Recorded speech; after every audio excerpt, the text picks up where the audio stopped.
안녕하세요. 국민복음 시청자 여러분. 저는 한세대학교 구약학 교수 차준입니다. 오늘도 우리 패널분들 나와주셨는데요. 한번 시청자분들께 인사할까요? 안녕하세요. 예, 고맙습니다. 오늘은 예레미야 5강인데요. 제목은 용서받을 수 없는 유다 백성. 진리를 구하는 자를 한 사람이라도 찾으며이라는 게 핵심 구절인데 전체 5장 구절을 좀 보면은요. 오늘은 5장 1절부터 14절까지 볼 텐데 1절은 심판보다는 용서를 원하시는 하나님. 두 번째는 체벌을 통해서 회개를 촉구한다. 그러니까 체벌 자체가 목적이 아니라는 거죠. 네. 그다음에 4절 6절은 곱비 풀린 황소 같은 지도자들. 아이고. 저기 그돌림이라는 말은 히브리어예요. 히브리어로 지도자란 뜻이고 7절 11절은 용서가 불가능한 하나님의 백성. 그렇게 용서하려고 했는데 아이고 불가능하구나. 그게 7절 11절에 나오고 그리고는 이제는 12, 14절에는 맹목적인 자기 도취에 빠진 백성들을 향해서 탄식하는 그런 내용이 나옵니다. 예, 그러면은 1절부터 좀 읽도록 할게요. 레이 씨, 네. 1절 부탁할까요? 너희는 예루살렘 거리로 빨리 다니며 그 넓은 거리에서 찾아보고 알라. 너희가 만일 정의를 행하며 진리를 구하는 자를 한 사람이라도 찾으면 내가 이 성읍을 용서하리라. 아멘. 예, 5장 1절부터 6절까지는 하나님이 예레미야와 나누는 대화예요. 대화인데 대화 내용을 보면은 정의를 행하며 진리를 구한 사람 한 사람이라도 제발 좀 찾아와 이렇게 얘기해요. 그러면 과연 정의를 행하고 진리를 구하는 것은 과연 어떤 삶을 얘기하는가? 예레미야 22장 3절이 그 뜻을 좀 밝혀주고 있는데요. 예레미야 22장 3절 보실까요? 야훼께서 이와 같이 말씀하시되 너희가 정의와 공의를 행하여 탈취당한 자를 압박하는 자의 손에서 건지고 이방인과 고아와 과부를 압제하거나 학대하지 말며 이곳에서 무지한 피를 흘리지 말라. 여기 정의 공의가 나오는데 정의 공의는 아주 쉽게 이야기하면 이방인, 고아, 과부. 구약 성경에서 가장 어려운 분들이죠. 사회적인 약자예요. 네. 대표적인 약자. 그 대표적인 약자들을 돌보고 그들과 연대하는 것. 예, 그러니까 정의를 행한다라는 말은 다른 말이 아니에요. 그냥 그 공동체에 있는 가장 약한 사람들을 돌보고 그들과 연대하는 것. 그 사람을 찾았어요. 그런데 그런 사람이 한 명이라도 있다면 내가 용서할게 그랬어요. 네네네. 여러분 요거 기억나나요? 창세기 18장에서 소돔 성 심판할 때 몇 명의 의인을 찾았죠? 10명. 명? 예, 10명.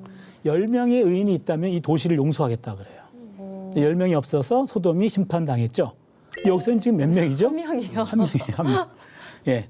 한 명이라도 찾아오면 내가 용서할게. 이게 하나님의 마음이 느껴집니까? 네. 예, 진노가 아니고 용서예요. 네. 그렇죠. 사랑입니다. 한 사람이라도 있다면 성읍, 예루살렘 성읍 전체를 내가 용서할 수 있어. 이 얘기죠. 그리고는 1절에 명령형이 무려 4번이나 나오는데 예레미야 5장 거기 1절 다시 한번 보시면요. 세번역 성경이 번역이 좀 잘 돼 있는데 예루살렘 모든 거리를 두루 돌아다니며 네. 둘러보고 네. 찾아보아라. 네. 샅샅이 뒤져보아. 오. 4번이나 강조돼 있죠. 네. 제발 좀 한 명이라도 찾아와. 엄청나게 열심히 찾아보는 그렇죠. 그런 모습이네요. 하나님의 간절한 호소가 여기 느껴집니다. 하나님은 심판을 즐기시는 분이 아니에요. 심판보다는 용서하고 구원하는 것이 더 강합니다. 예레미야 29장 11절 제가 가장 좋아하는 말씀 중에 하나인데요. 여러분도 나중에 한번 기억해 주세요. 너희를 향한 나의 생각을 내가 안 하니 평안이요 재앙이 아니니라. 너희에게 미래와 희망을 주는 것이니라. 아멘. 지금 몇 년 동안 전 세계 기독교인들이 가장 좋아하는 구절로 1등 했어요. 이 본문이. 예, 많이 힘든 모양이죠.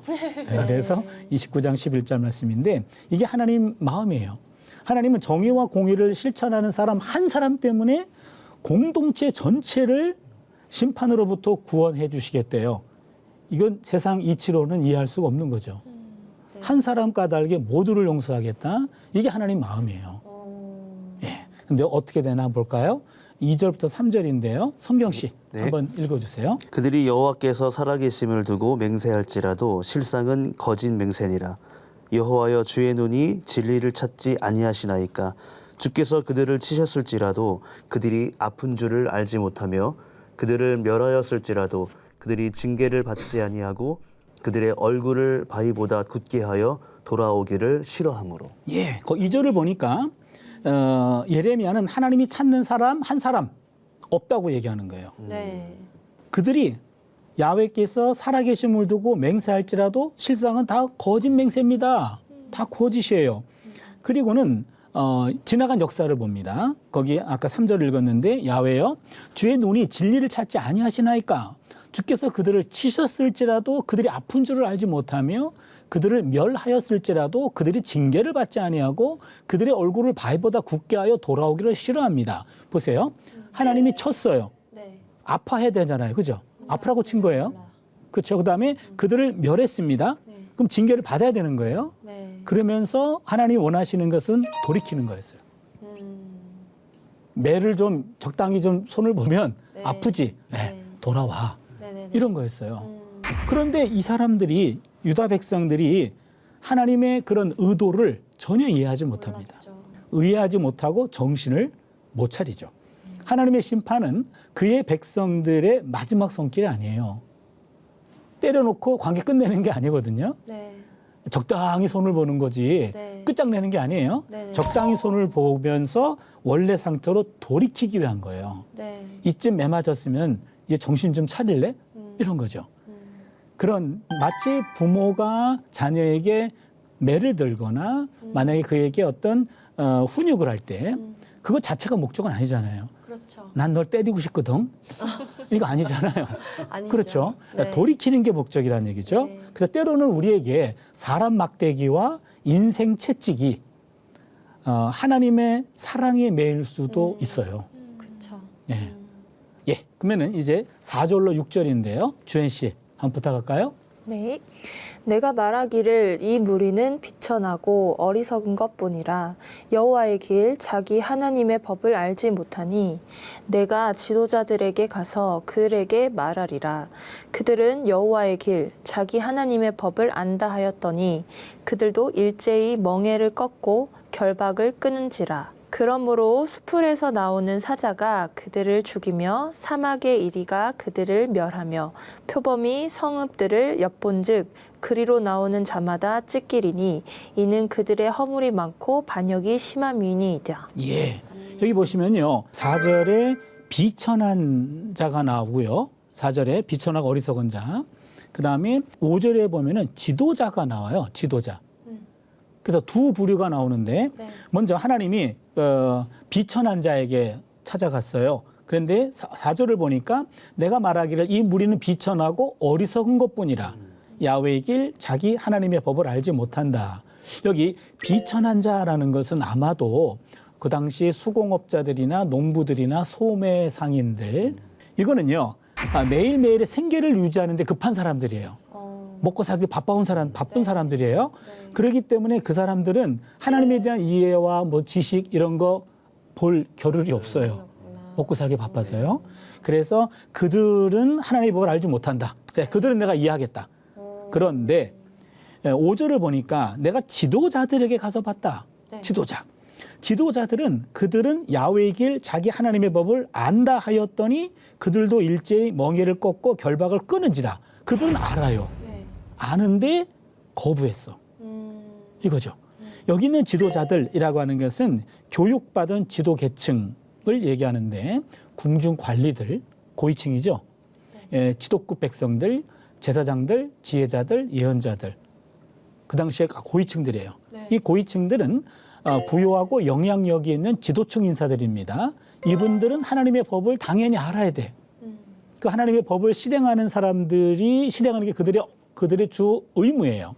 그런데 그것들을 고삐 불리는 황소같이 다 그냥 멍에를 꺾고 결박을 끊어버렸어. 거절한 거예요. 네.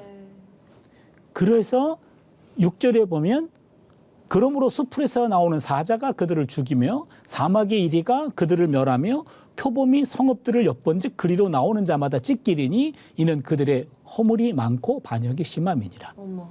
네. 예, 구약 시대 때는 사자도 있고 표범도 있었던 모양이에요. 네. 지금은 아마 없는 것 같은데요. 네. 제가 매년 이스라엘 가는데 사자 못 봤거든요. 네.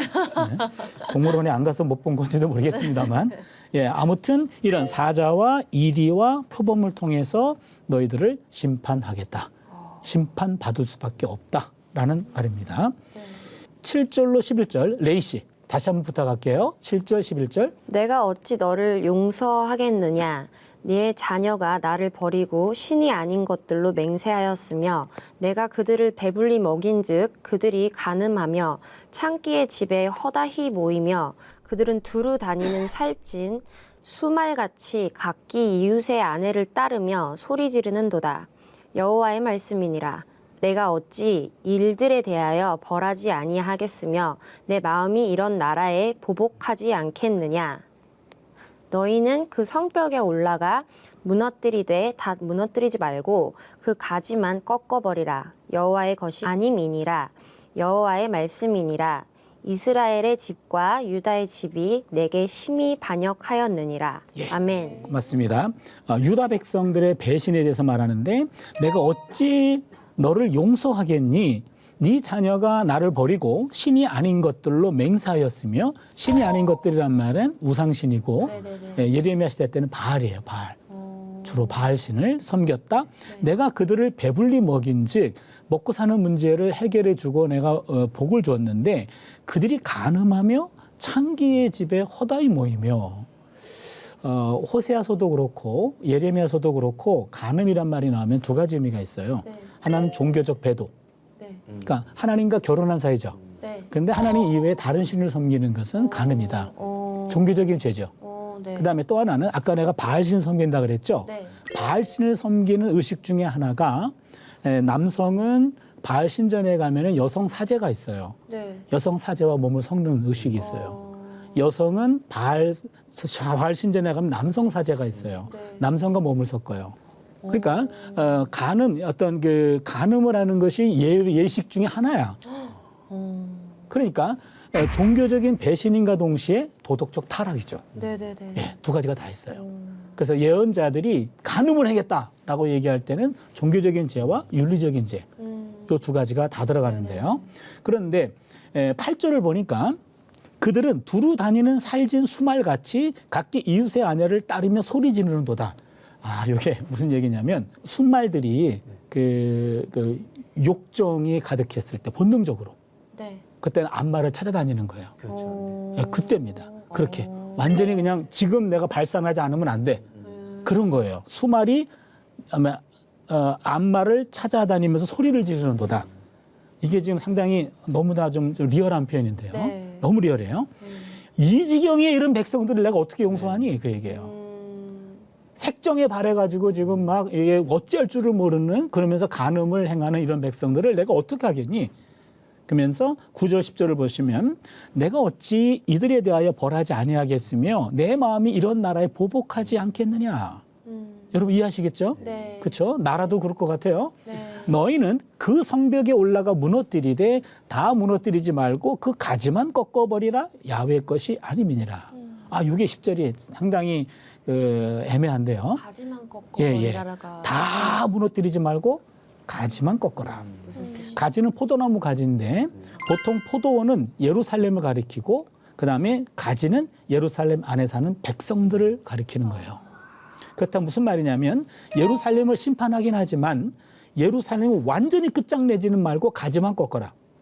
남겨둬라 이 얘기죠. 유다의 내릴 심판은 하나님과 관계가 완전히 끝장나는 건 아니에요. 다 죽여. 이건 아닙니다. 예, 정말로 죄를 지은 그 사람들을 하나님께서 진멸하라고 얘기해요. 5장 18절에 분명히 얘기합니다. 나 야훼가 말하노라 그때도 내가 너희를 진멸치는 아니하리라. 진멸은 완전히 다 제거하는 겁니다. 그렇진 않고 아무리 죄를 져도 일부 죄 지은 사람만 제거할 거다. 그런 얘기입니다. 그러면서 10절에 보면 너희는 그 성벽에 올라가 무너뜨려라. 너희는 누굴까요? 외국 군대예요. 네, 이게 외국 군대들에게 명령해요. 야, 너희들은 올라가가지고 말이야. 예루살렘 성벽에 올라가 무너뜨려. 다 무너뜨리지 말고 가지만 꺾어. 이러면서 지금 이방인들이 쳐들어오는데 그들에게 하나님이 명령하고 있어요. 내 백성을 너희들이 쳐. 하지만 다 죽이지는 말어. 이렇게 얘기하는 겁니다.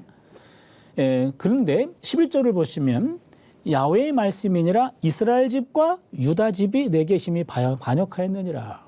여기 이스라엘과 유다 두 가지가 다 이 사람들 때문에 나라가 이렇게 되었다라고 말해주는 아주 독특한 본문이에요. 이 본문이요. 그러니까 하나님은 무조건 용서만 하는 분은 아니에요.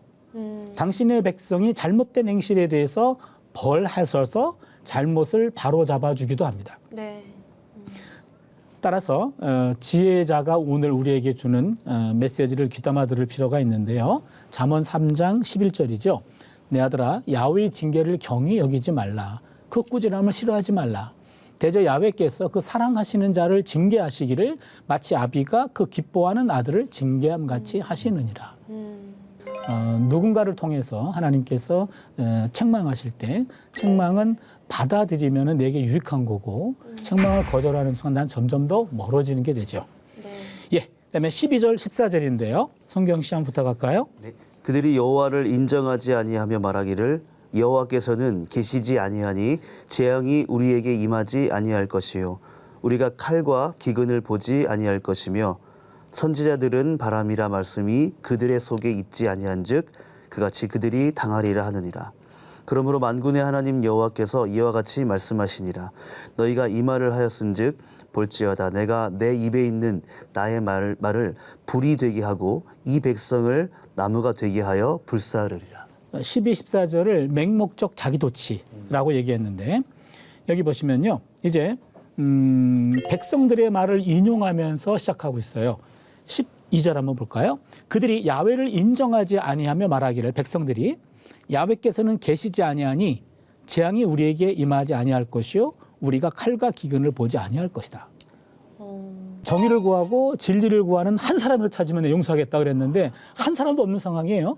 그렇죠? 네. 한 사람도 없고 그동안 계속해서 하나님이 때렸어. 그들을 네. 심판을 통해서 그들을 일으켜 세워줬는데 다들 거절했어. 네. 그렇잖아요. 네. 그런데 이 사람들은 너무 편해. 야훼께서 계시지 않아. 재앙이 우리에게 임하지 않아. 이게 뭐 저런 사람들이 있지 싶을 정도로요. 칼과 기근은 전쟁이거든요. 전쟁을 우리가 보지 아니할 거요. 라고 말하고 있어요. 너무 지금 아니해요. 네. 아니하죠. 네. 예. 그래서 유다 백성들은 심판 예언자들을 통한 하나님의 말씀을 고지 듣지 않았어요. 심판 예언자가 대표적인 사람 예레미야예요. 네. 나라가 망합니다. 네. 예레미야의 말을 귀등으로 들어. 그리고는 하나님이 계시지 않아. 이런 표현들은요. 이거는 무신론적인 선언이라기보다는 하나님의 말씀을 무시하는 거예요. 네. 칼과 기근을 보지 않을 거야라는 말은 누가 가장 많이 얘기했냐면 구원 예언자들이 많이 얘기했어요. 예레미야 14장 13절 이후로 한번 보세요. 이에 내가 말하되 슬프도소이다 주 야훼의 보시옵소서 선지자들이 그들에게 이르기를 너희가 요 선지자들은 이게 거짓 선지자들이고요. 구원을 말하던 선지자들이 있었어요. 그들이 이르기를 너희가 칼을 보지 아니하겠고 기근은 너희에게 이르지 아니할 것이라. 아까 봤죠? 네. 그 칼과 기근. 내가 이곳에서 너희에게 확실한 샬롬을 주리라 하나이다. 14절이요. 야훼께서 내게 이르시되 선지자들이 내 이름으로 거짓 예언을 하는도다. 거짓 예언이 나와요. 네. 나는 그들을 보내지 아니했어. 그들에게 명령하거나 이르지 않았어. 그들이 거짓 계시와 점술과 헛된 것과 자기 마음의 거짓으로 너희에게 예언하는도다. 지금 백성들은요. 네. 거짓 예언자에게 넘어간 거예요. 저도 보면서 막 헷갈릴 정도네요. 그렇죠. 뭐가 진실이고 네, 뭐가 거짓 예언자는 거짓인지. 칼과 네. 기근 없어. 네. 샬롬이야. 걱정하지 마. 이렇게 말하는 거예요. 예레미야는 우리 망합니다. 네. 이때 백성들은 예레미야 말을 거절하고 거짓 예언자들의 샬롬 예언을 받아들인 거죠. 예. 이거 오늘 우리에게도 상당히 조심해야 될 그런 대목이에요. 네. 예. 근데 보시면 13절을 보면 선지자들은 바람이라 말씀이 그들 속에 있지 아니한즉 그같이 그들이 당하리라. 요 선지자들은 거짓 예언자예요.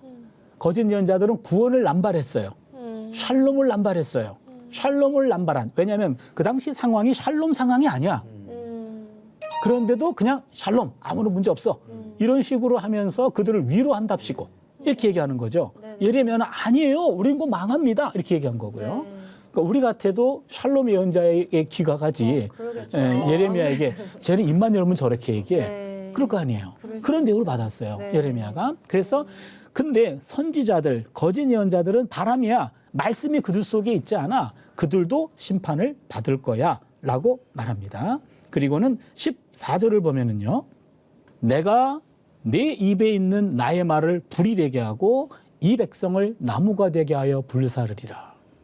예레미야 입에 넣어준 말이 구원입니까? 심판입니까?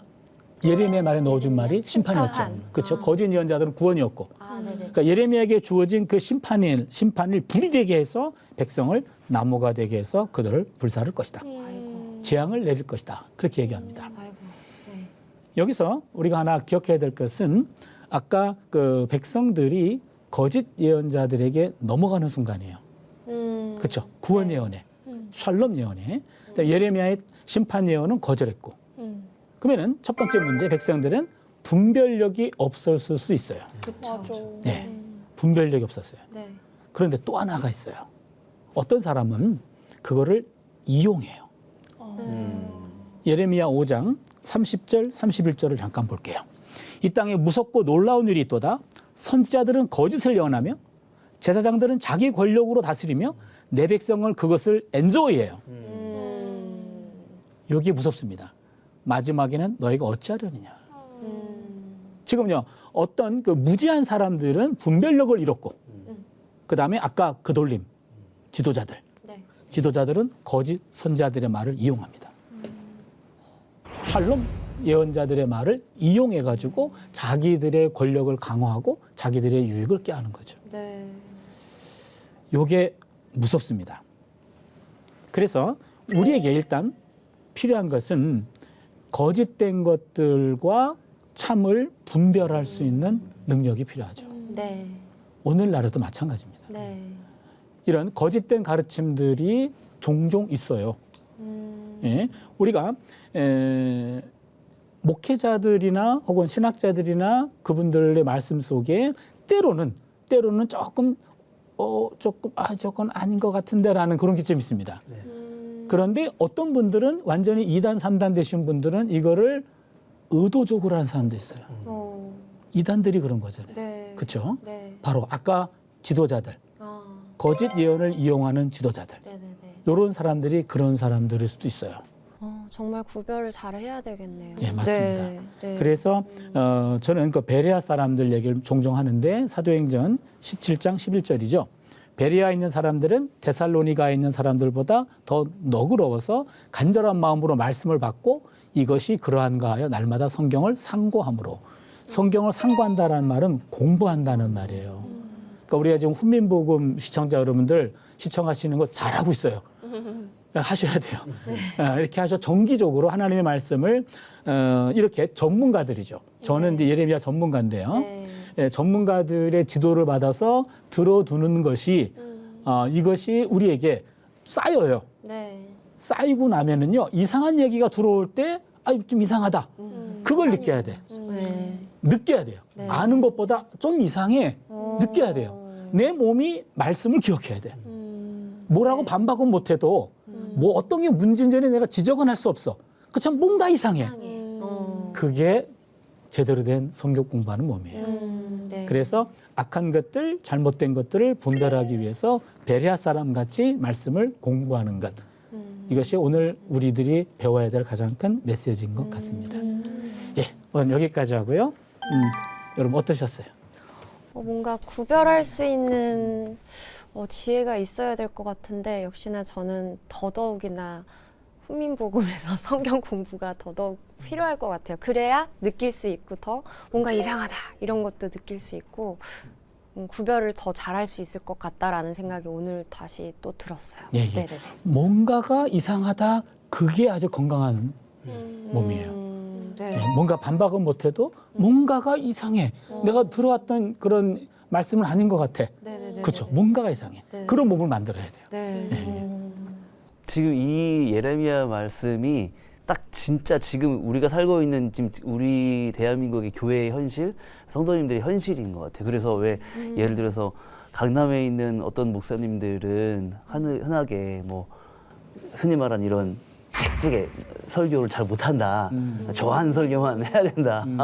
너무 안타까운 거죠. 왜냐면 그런 것들을 성도님들이 듣고 싶지 하지 않으니까. 근데 어쨌든 이런 하나님께서 정확하게 예레미야를 통해서 심판의 메시지 하는 것도 우리에게 들어야 할 필요가 있으니까 이제 예레미야를 통해서 말씀하신 건데 지금의 여러 가지 상황과 너무 비슷한 상황인 것 같아요. 네, 오늘 좋은 걸 지적해 주셨는데 성도님들이 교회에서 말씀을 들었을 때 때로는 목회자들이 책망의 메시지를 할 거예요. 근데 나한테 책망하는 것 같아. 그럴 때 하나님 나한테 삐졌나? 아니, 목사님 나한테 삐졌나? 그러지 마시고 하나님 말씀으로 받아들일 때 내가 건강해져요. 네네네. 예, 설사 좀 목회자와 좀 긴장 관계 있다선 치더라도 그래도 하나님이 목사님을 통해 말씀을 주신 거야. 라고 받아들이면 나는 영적으로 성장하는 거고 건강해지는 거고 그걸 받아치면은 필요한 영양소를 내가 놓치는 거죠. 거짓 선지자가 있을 수 있겠구나라는 좀 깨달음이 있었고 오늘날의 시대의 거짓 선지자들은 어떤 형태일까라고 생각이 들었고 자각을 조금 분별력 있게 하려면 평소에 조금 말씀을 많이 접해야 되겠구나라는 깨달음이 있었습니다. 그 거짓 선지자들도요. 제가 이제 이 분야를 좀 깊이 연구하다 보니까 두 가지 종류가 있는 것 같아요.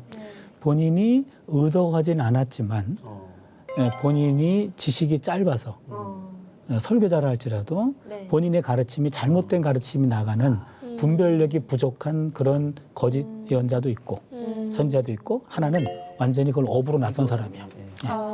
이거 하면 내게 좀 뭐가 유익이 있어. 네. 그래가지고 팔 걷어붙이고 나간 아주 좀 질이 나쁜 그런 사람도 있어요. 그래서 우리들은 그것들을 분별해야 되겠죠. 네네네. 예, 분별해서 영적 분별이 오늘 우리에게 많이 필요하다. 네. 그래서 훈민복음은 필요하다. 네. 이게 오늘의 결론입니다. 네. 예, 여러분 오늘 수고 많으셨습니다. 시청자 여러분 감사합니다. 감사합니다.